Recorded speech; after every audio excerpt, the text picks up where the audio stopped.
I wake up to a text from an unknown number. Rise and shine. Oh, rise and shine, early bird. Still want to work out? This is Craig, by the way. Holy crap, it's 6 a.m. Who does 6 a.m. anymore without realizing it? I drift back to sleep.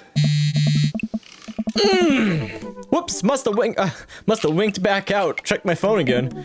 Hey, bud. Still want to get your swole on? I'm ready to tear up the track. Hit me up! God, the last thing I want to do right now is work out. But it is Craig. I do want to catch up. Fuck it, let's go back to sleep.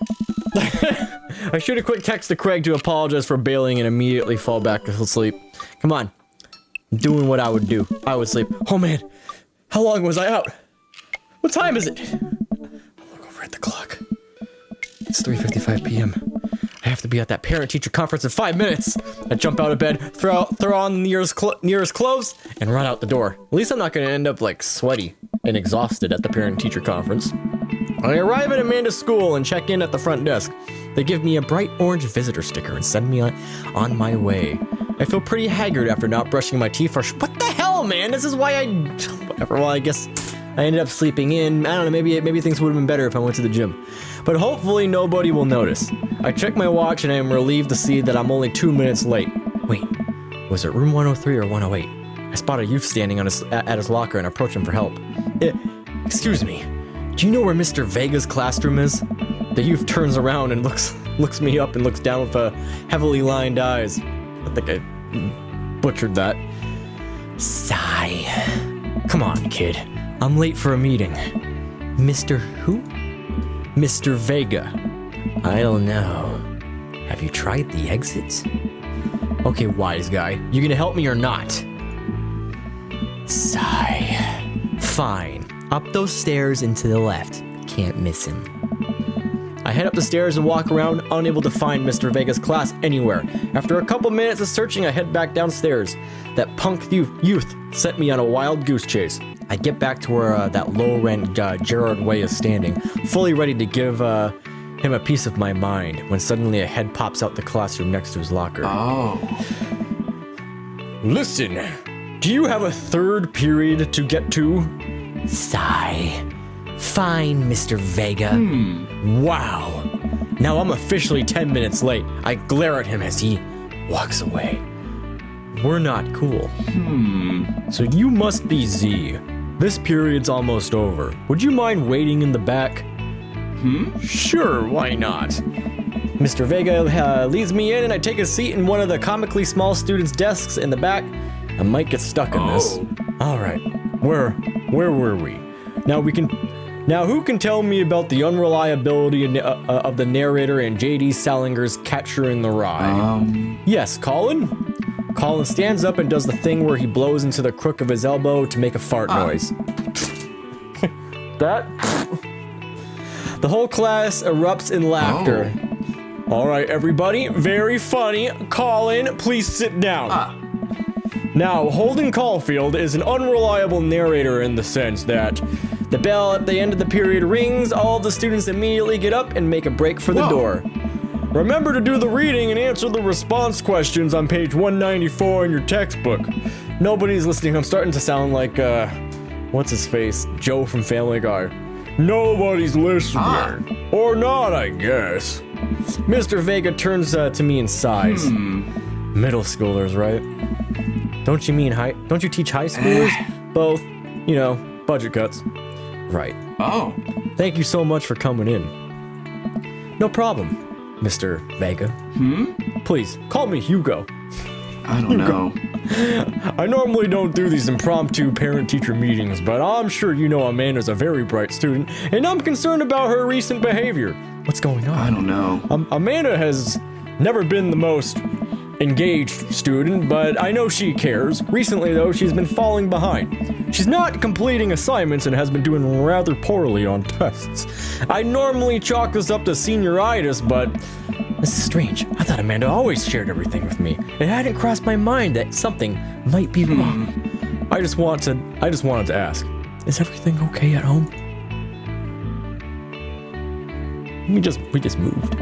Well, we just moved recently, but it was only on the other side of from the other side of town, and Amanda was more excited about it than I was. Oh.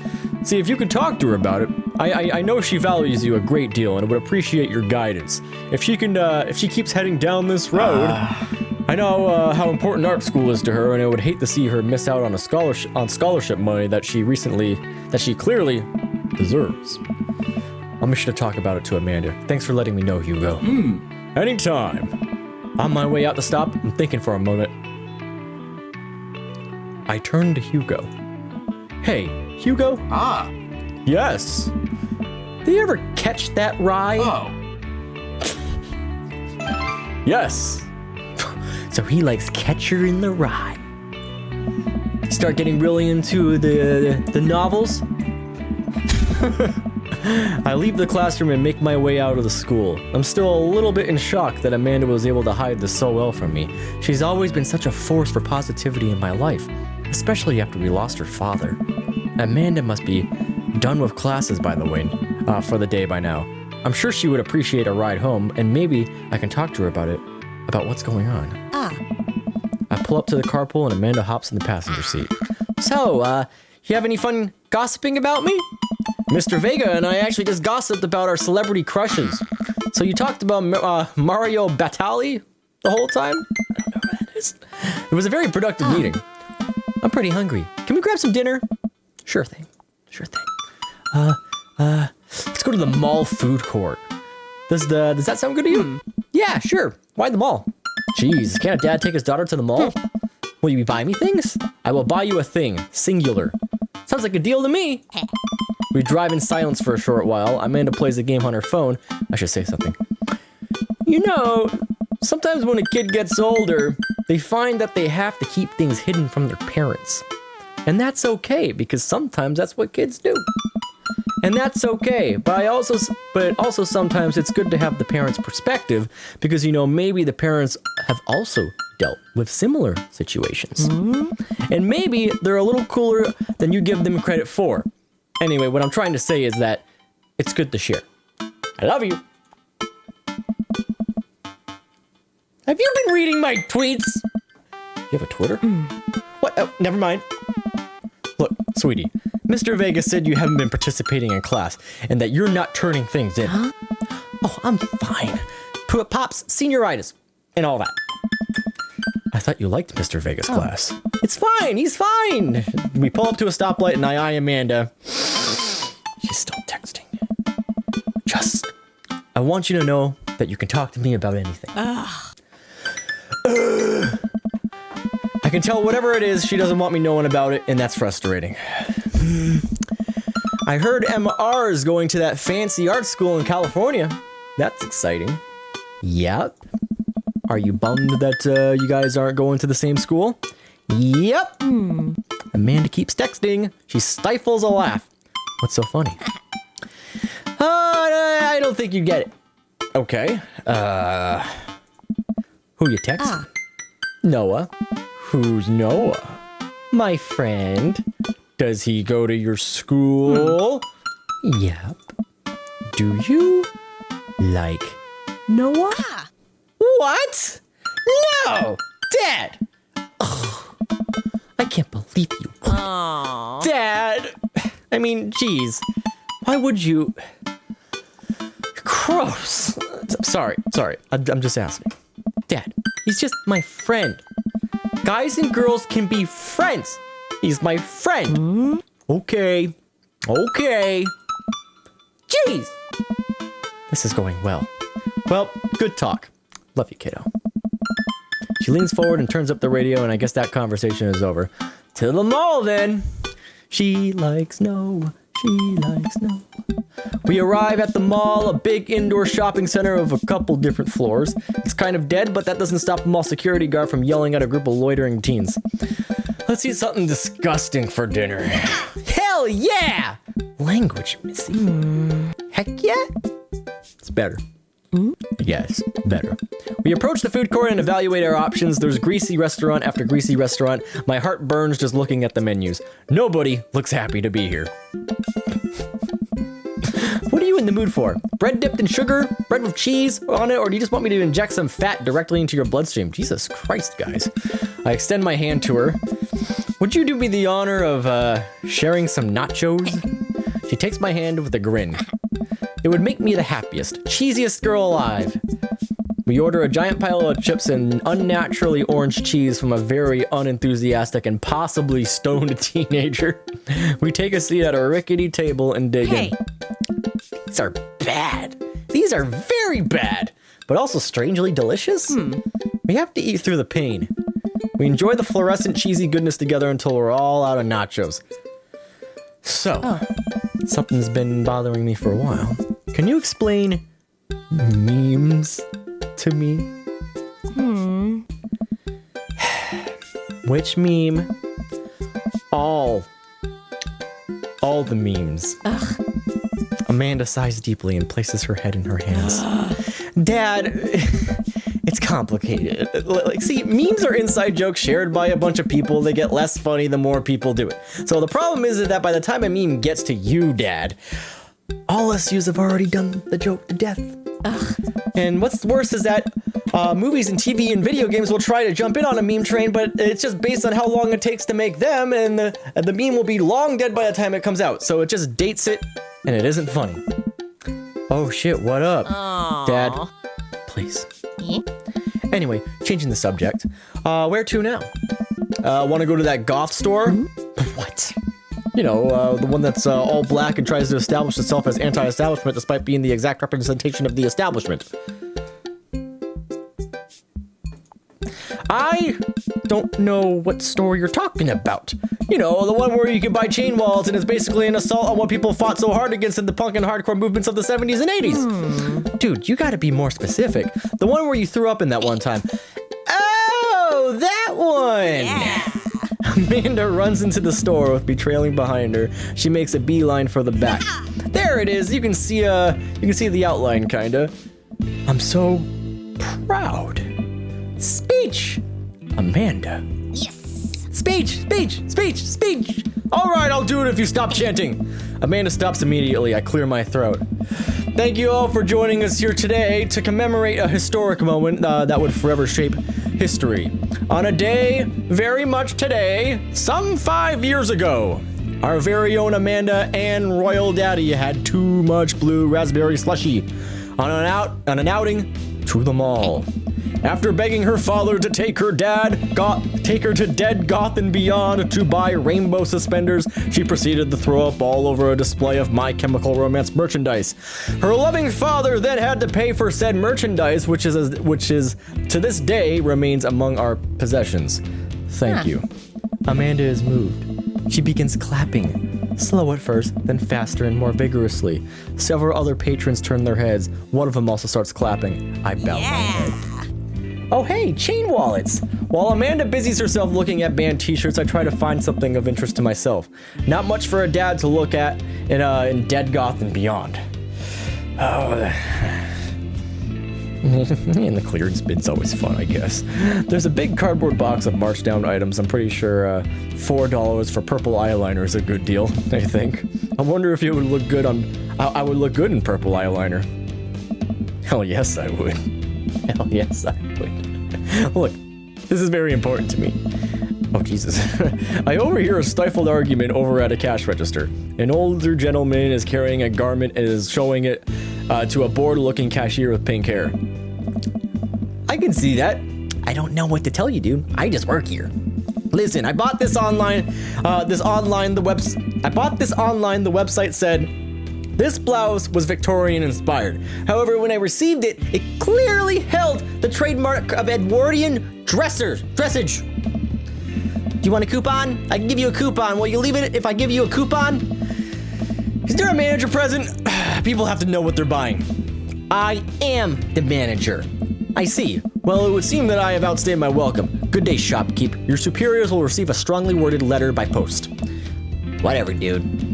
The man whirls around and storms out, his literal coattails trailing behind him. I can't tell if they are Victorian-inspired or Edwardian in nature. Amanda trots up to me with a t-shirt in her hand. Oh boy, here it comes. Hey, Dadtron 5000! Yes! I'll buy it for you. Wow, that was easy. Thanks. At least it's only one this time. Amanda plops the shirt onto the counter and grins at the cashier. I love your hair. The cashier says nothing and rings Amanda up, radiating hatred. I hand her a 20. So what's that guy's deal? The cashier rolls her eyes hard and I'm worried she'll pull something. That's Damien. He's in here all the time. He's obsessed with Victorian fashion or whatever. She hands him, oh, it's a she, whoops. She hands Amanda her bag and it's clear the conversation is over. We make our way out of the store and head home to get some rest. I wish I showed the cashier. I didn't know the cashier was a girl. Amanda and I sit on the couch trying to find something to watch over the bowels of the bowels of ice cream. The bowls of ice cream. Oh, cool. Long Haul Paranormal Ice Road Ghost Truckers is on. Your favorite, right? Oh, hell yes. They make it so you have to cover the Canadian tundra before the ice road melts, but they're also hunting. They have to make it over the Canadian tundra before the ice road melts, but also they're hunting ghosts. Badass. Also, the trucks are haunted. An extra spice to the show, I guess. This is an episode I've already seen, but it's one of the best. Callum and Flint Dogbone, the twin brother truck driving and ghost hunting duo, find themselves in the greatest peril yet. Oh no, the ghost done got control of the truck. I can't steal them on there with them damn ice roads. Let me use this EVP meter and try and communicate with the spirits. Flint, we're bound to die. I almost got it. If you almost listen carefully, it sounds like it's saying you're going to die. That's because we're about to die. This is art. The episode ends and Amanda excuses herself to go and start arguments on the internet. I stay up a little longer, curious about the exploits of Callum and Flint Dogbone after the disastrous ice road accident. Afterward, I crawl into bed and get a good night's sleep. I kind of wanted to get more of that show, just because it's fun to say those voices. Sleepy, sleepy, sleepy, sleepy, sleep. Sleepy, sleepy, sleepy, sleepy, sleep. Morning, sleepyhead! 5 more minutes! You have never let me have 5 more minutes, so get up! Fine. We have cereal for breakfast and spend the morning putting together furniture. Amanda is much better at interpreting the tiny manuals. We're able to put together a few shelves in one desk, but I'm pretty sure it was supposed to be a bookcase. So, you excited for the cookout today? That's a bad attitude. Don't you want to meet some of the people in the neighborhood? I'll probably end up standing uncomfortably in the corner of a plate of food and hope that nobody talks to me. Dad, you're a beautiful work in progress. We will get that butterfly to emerge from the cocoon. The social butterfly. Well, we better start getting ready. We definitely don't want to be late. Whoa. What? No, we have to be fashionably late. Who shows up to a cookout on time? That is true, I guess. Like, you want to show up when everyone's all there and you're like, hey, everyone's here. You know what? We're going early, just because you said that. I head out the door and Amanda reluctantly follows. We walk across the street to Joseph's house with a store-bought veggie plate. I'm a terrible cook if it doesn't involve a grill. I guess we're not as early as we thought we were. Joseph's backyard is already packed with people and the smell of hot dogs wafts through the air. Small children run through the sprinkler and adults chat in small clusters. I set our veggie plate down on a table next to 2 other veggie plates. Huh? Hey, there's Joseph! I wave to get his attention. The moment he sees us, he jogs over, arms open wide. Welcome! I'm so glad you 2 are here. And you brought veggies! Let me introduce you to my family. Kids, come over here! This is Chris, my eldest. Hi! Or, hi. This is Christian and Christy. They're twins. Whoa. They stare creepily and say nothing. Okay? And then, of course, there's our youngest, Krish. Wait, where's Krish? Maybe Mary put him in his crib. Oh, and how could I forget my lovely wife, Mary? Joseph pecks her on the cheek. She smiles. Ah, Mary, sweetheart, did you put Krish to bed? I'll have to go look for him. What? You'll have to. Joseph takes a moment and regains his composure. Mary, this is our new neighbor, Z and his daughter, Amanda. I'd shake your hand, but I have a glass of wine that I need to tend to. I love her. Nice to meet you, Mary. Charmed. Well, I have to go over there now. My wife has a wonderful sense of humor. But please, you'll enjoy the barbecue. All the guys are really excited to meet you. This is Robert. He lives just across the way. A haggard man nursing a glass of whiskey eyes me up and down. Hey, isn't that the guy that was at the coffee shop? I'm pretty sure, I want to say that was him. Hey, I'm Z. Nice to meet you. He takes a long swig of his drink. Charmed. Hey. Z and his daughter just moved in next door. Cool. If you ever need recommendations on where to get a drink in this town, Rob's your man. I told you not to call me Rob. Oh. Right. Got it. Rob ambles away without saying goodbye. He's not really a people person. Amanda and I mill around and try some of the food that's spread out on the table. I pick out some deviled eggs. Amanda grabs a small paper plate and immediately begins piling it with baked goods. I just don't want to make friends. I just don't want to have to make friends. Dad. Come on, Dad. Who are you going to party with when I go off to school? But I don't want to have to do pleasantries. Dad. They're just going to talk about the weather. Aww. Go do it. Make a friend. But how could I possibly abandon my only child at a social function? That's bad parenting.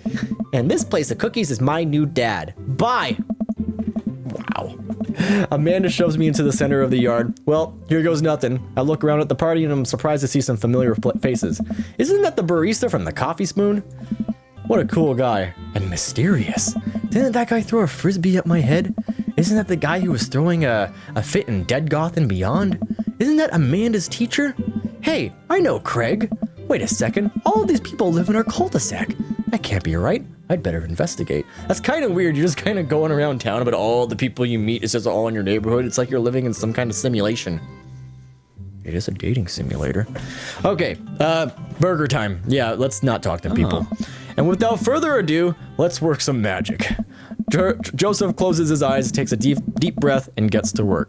With the greatest ease, he sets patties on the grill, flourishing, and he flips his spatula in the air. It's easily some of the best grill work I've ever seen. You guys think that this is my first time in front of a grill? He's working faster now, effortlessly tossing cheese onto the patties and perfectly grilling onions on the side. One after another, the dad takes notice, and the crowd around Joseph to admire his masterful technique. I butchered that, I'm pretty sure. You probably don't know this, Z, but Joseph's known around here for his grillmanship. And he's ungrillable. Nice. Shit, I can't remember who's who. I've been trying to get on this level, but I just can't catch up. He's the pun guy. And then there's Matt. Let us keep studying. Everyone likes puns. Shut up. Let us keep studying. He has a rare quality about him. Mustard just keeps talking about Chris. Can't we just appreciate the artist? Oh, this is awful. This is awful. I've never seen him make a mistake. Okay, we need to stop. This is getting too cheesy. Please, stop! All the children at the party booed the glorious display of puns in unison. All right, guys, the food's ready. Please form an orderly barbecue.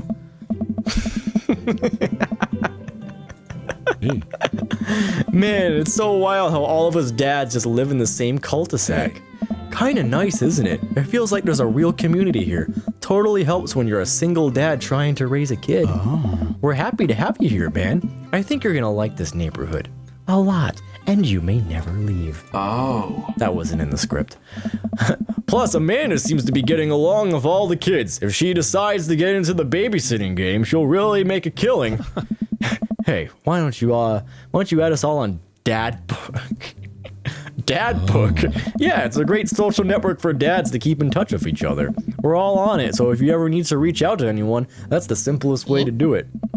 Sorry, I'm just an old-fashioned dad. Social media goes way over my head sometimes. Don't worry, Pops. I'll help you figure it out. The rest of the barbecue goes smoothly, and we all trade stories and drink beer as our kids play on the lawn. Amanda breaks up a fight between Carmen, Sita, and some weird twins. I think they wanted her soul. Okay. Oh, I get the achievement. Welcome to the neighborhood. Amanda and I walk back to our place as the sun sets over the neighborhood. Pretty fun party, don't you think?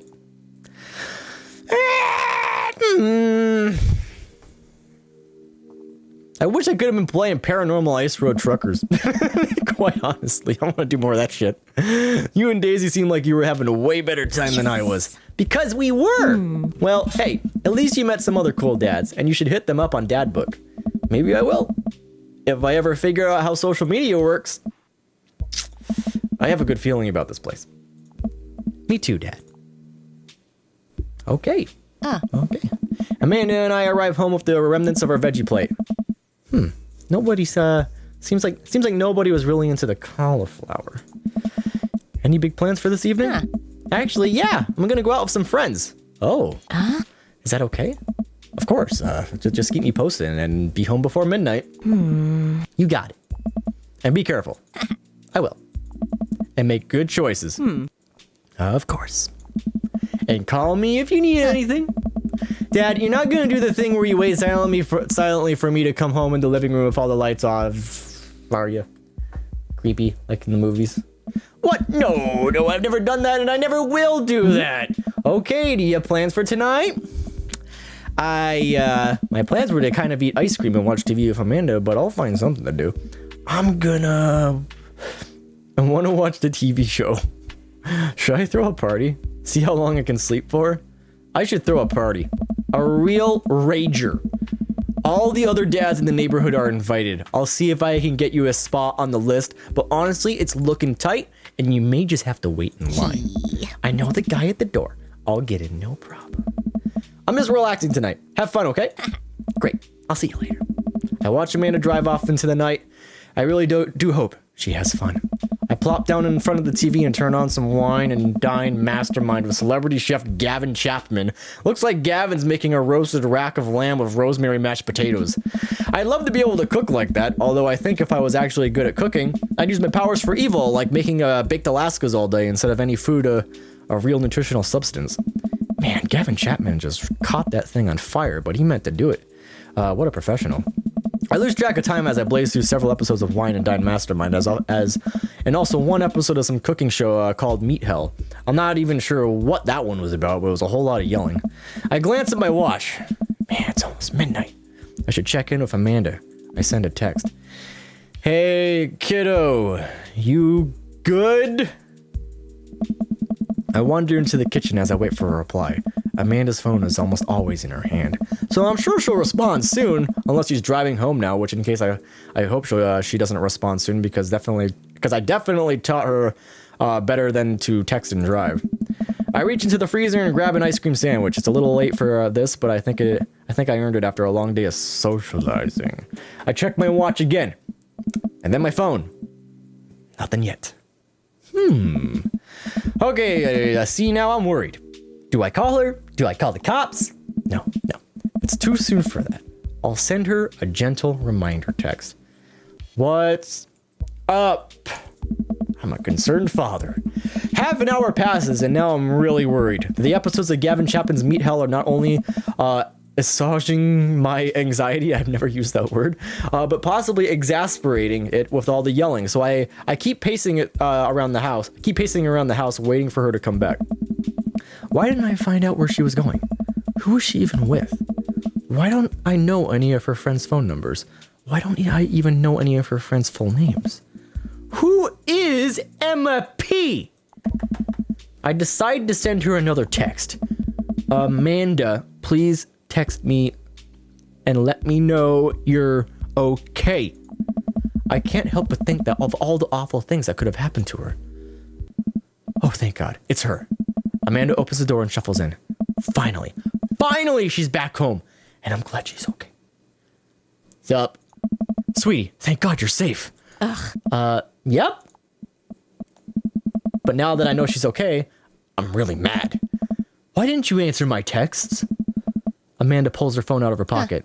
Oh, whoops, I guess I didn't see those. She starts to walk into her room. Amanda Ann! Whoa, we're pulling out the middle name now? Amanda, you come home an hour and a half after your curfew and you didn't respond to any of my texts. You really freaked me out. I was about to call the cops.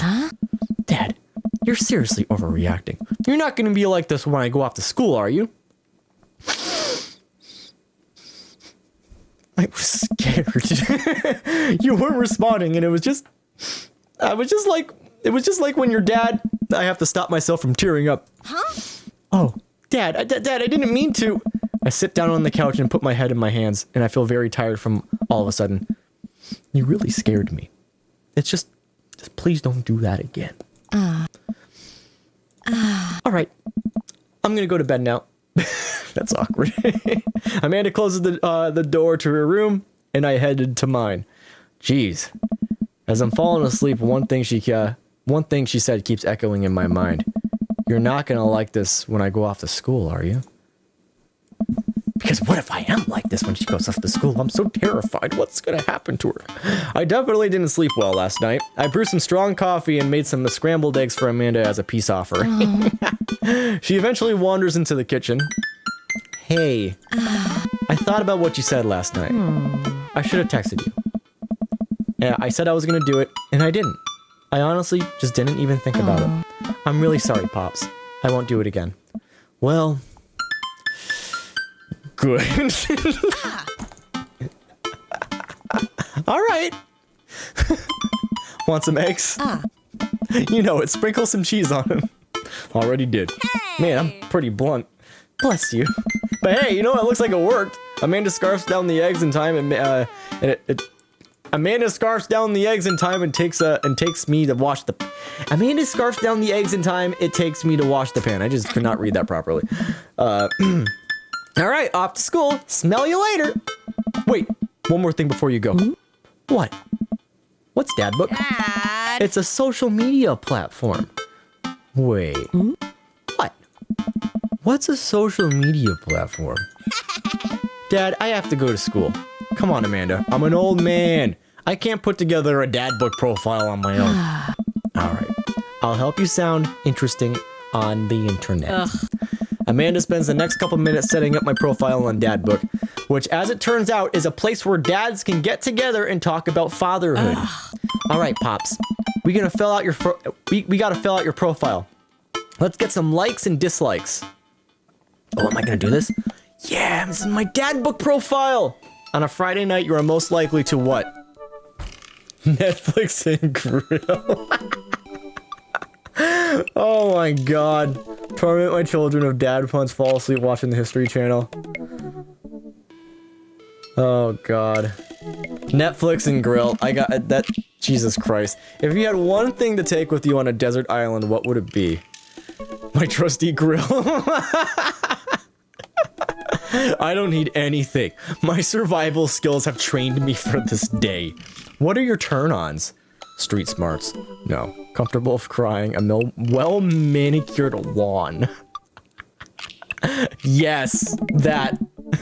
What did you want to be when you grew up? A good father. The president of space! I'm not even reading the others. What is your favorite movie genre? War documentaries? Whatever will make me cry. Although I saw one was anything on Laserdisc. What's your ideal date? This is a dating profile. What the hell? My ideal date is arson. What do you never leave home without? A cool knife? What the hell, man? My cripplingly low self-esteem. Jesus Christ, man. That sensible cardigan.